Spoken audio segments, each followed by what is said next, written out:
Good good evening mga kahagmata. Update sa ato ang babuyan. Hi guys. Mi karon sa ako ang Paris na.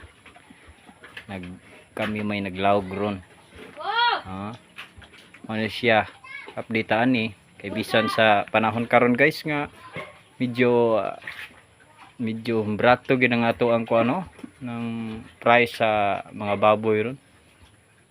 Pero sige lang, kumbati lang tani. Walang susuko hanggang huli.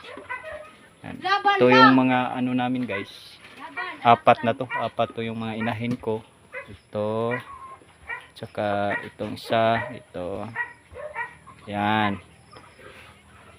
Tsaka may isa dito itim. Guys. Yan. Tsaka yun. Puti. Tsaka may mga ano ako, may mga litsunin, mga lilitsunin na din nandun sa ano.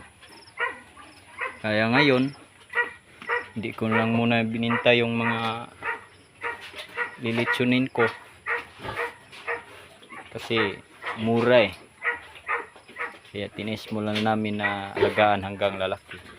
Saka meron naman kaming ano nito guys. Ito guys yan, buntis yan. Tsaka to buntis. Yung apat na to buntis.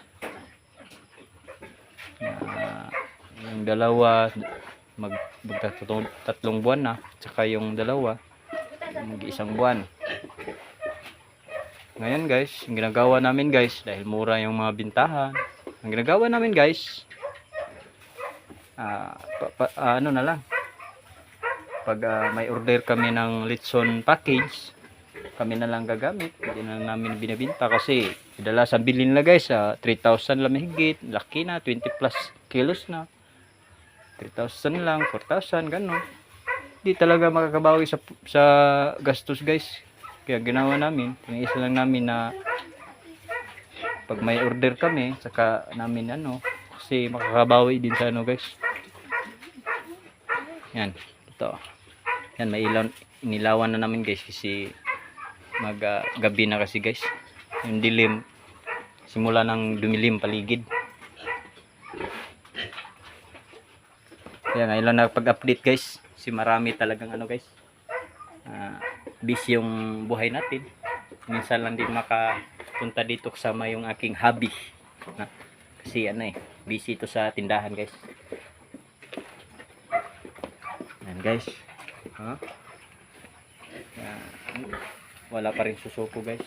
Lahat gagawin natin guys para makatipid na sa gastos. Para hindi masyadong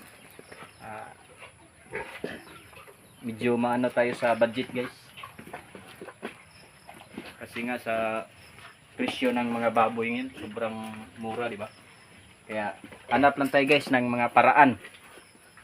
Baka darating araw magkabawi din tayo pag makabawi na sa presyuhan ng baboy. Yung mga klase na nga ano namin dito guys, baboy guys. Ano lang to, yung parang halo-halo na ba. Pero start muna to guys. Kasi darating ang panahon guys. Bibili tayo ng magagandang lahi guys para hindi sayang ang gastos natin, di ba? Sa panalangin ng may kapal guys. Istiis lang. Yan. Istiis lang tayo.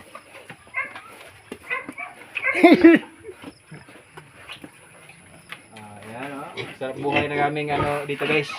Yan lucky na guys.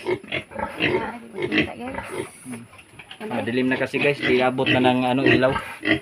Sige guys, bye guys. Susunod naman. Bye bye.